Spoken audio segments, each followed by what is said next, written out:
This segment is dedicated to throwing John Boehner under the bus because apparently that's what all the Republicans are doing. That's what the media is doing.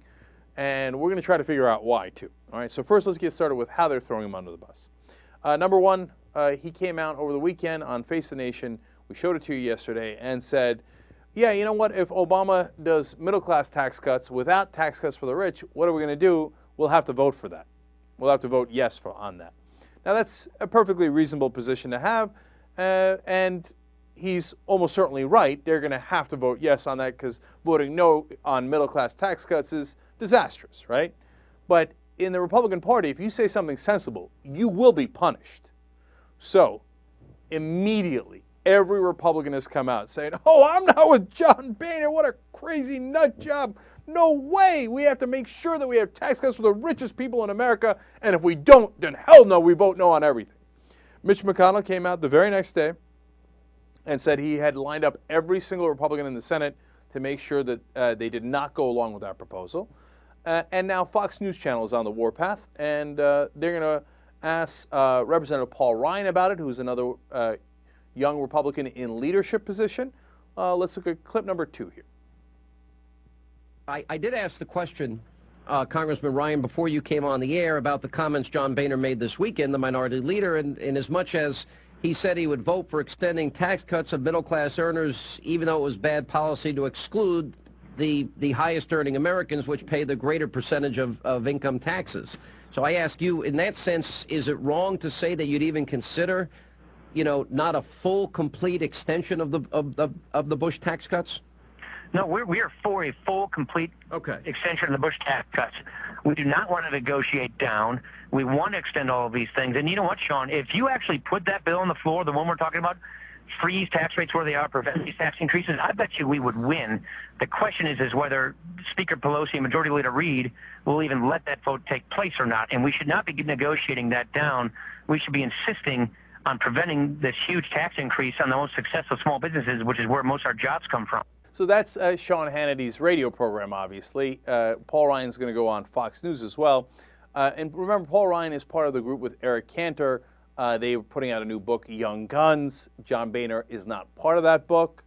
And Eric Cantor was also asked about it from conservative talk show hosts. And he said, oh, no. Of course not. I don't know what Boehner's talking about. We need tax cuts for the rich. Tax cuts for the rich. Absolutely. We're Republicans. And I love how Fox News is pushing them, too. Now, get a load of clip number 4, actually. We're going to go to David Assman. Lisa, get away from that Assman. And he's so mad at Boehner, and you can tell, I mean, you're going to tell in the form of the question that he asked, that he's going to bring up Paul Ryan in an interesting scenario. Let's go to clip number 4.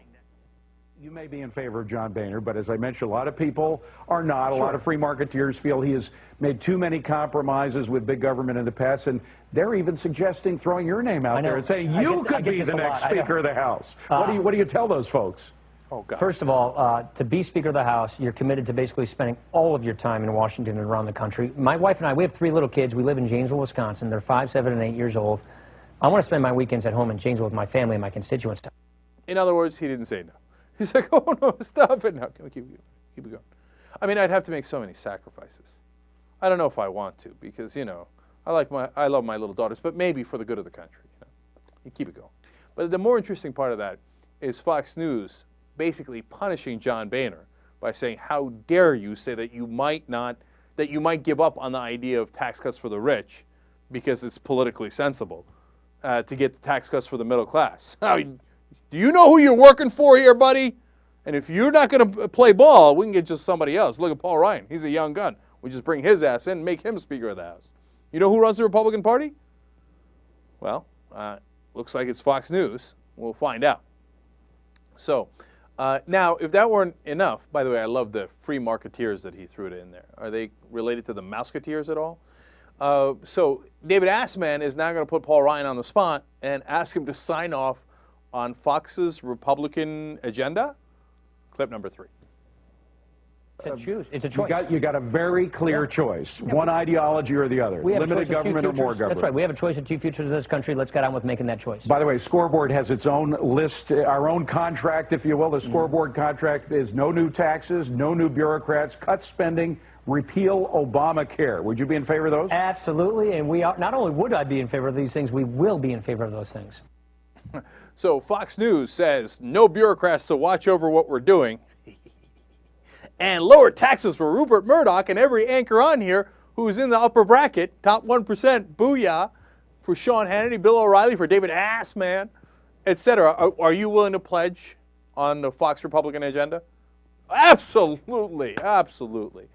So, hey, John Boehner, you better watch your ass, man. Fox News is coming for you. The guys behind you are coming for you. Joe Scarborough threw him under the bus the other day, talking about how he's too tan and goes out drinking too often, etc. Man, John Boehner is getting comfortable under that bus.